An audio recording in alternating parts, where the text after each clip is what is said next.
Pastor Praveen పగడాల case అనేక మలుపులు తిరుగుతోంది. హత్య, ప్రమాదమా అనే దానిపై మిస్టరీ ఇంకా కొనసాగుతూనే ఉంది. కానీ ఈ కేసులో తెరపైకొస్తున్న అంశాలు ఉత్కంఠను రేపుతున్నాయని చెప్పుకోవచ్చు.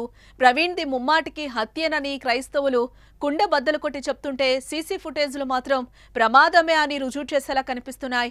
పోలీసులు కూడా ప్రాథమికంగా మొదట ప్రమాదమే అని తేల్చారు. కానీ హత్య అని వస్తున్న ఆరోపణలు, క్రైస్తవ మత పెద్దలు లేవనెత్తిన అనుమానాల నేపథ్యంలో అనుమానాస్పద మృతి కేసు నమోదు చేసి దర్యాప్తు అయితే చేస్తున్నారు.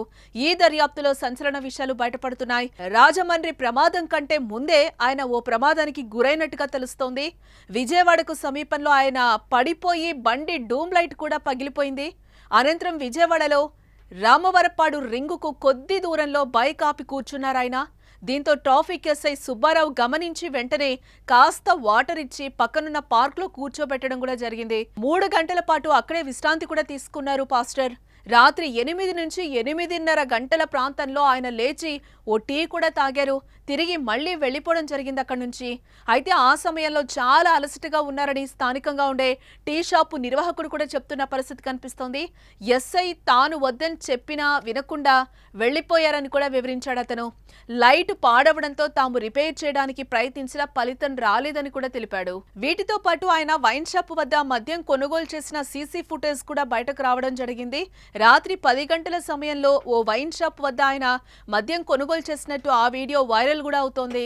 ఈ నేపథ్యంలో ఆయన మద్యం మత్తులో డ్రైవింగ్ చేసి ప్రమాదానికి గురయ్యారా అనే దానిపై కూడా చర్చ మొదలైంది. దీనిని క్రైస్తవులు, ఆయన అభిమానులు కూడా ఖండిస్తున్న పరిస్థితి కనిపిస్తోంది. ఇదిలా ఉంటే ఇప్పటి వరకు పోలీసులు విడుదల చేసిన సీసీ ఫుటేజ్లు ఎక్కడా అనుమానాస్పదంగా అయితే కనిపించడం లేవు. ఆయన వాహనాన్ని వేరే వాహనం ఢీకొట్టినట్టు కూడా ఆధారాలైతే లభించడం లేదు ఇప్పటి వరకు. దీంతో ఏం జరిగిందన్న దానికి పోస్టుమార్టం రిపోర్టు మాత్రం సమాధానం చెప్పాలి. ప్రాథమిక రిపోర్ట్లో ఆయన ఒంటిపై గాయాలున్నట్టుగా తేలింది. ఇంకా పూర్తి నివేదిక రావడానికి కాస్త సమయం పట్టే అవకాశాలు కూడా కనిపిస్తున్నాయి. 3 నుంచి 4 వారాల తర్వాత ఫోరెన్సిక్ ల్యాబ్ రిపోర్ట్ వచ్చే అవకాశం ఉంది. తాజా పరిణామాలు చూస్తే పాస్టర్ ప్రవీణ్ పగడాల మృతిపై స్పష్టత రావాలంటే పోస్టుమార్టం నివేదిక రావాల్సిందేనని అర్థమవుతోంది. మరి పోస్టుమార్టం రిపోర్ట్లో ఏం తేలనుందో చూడాలి.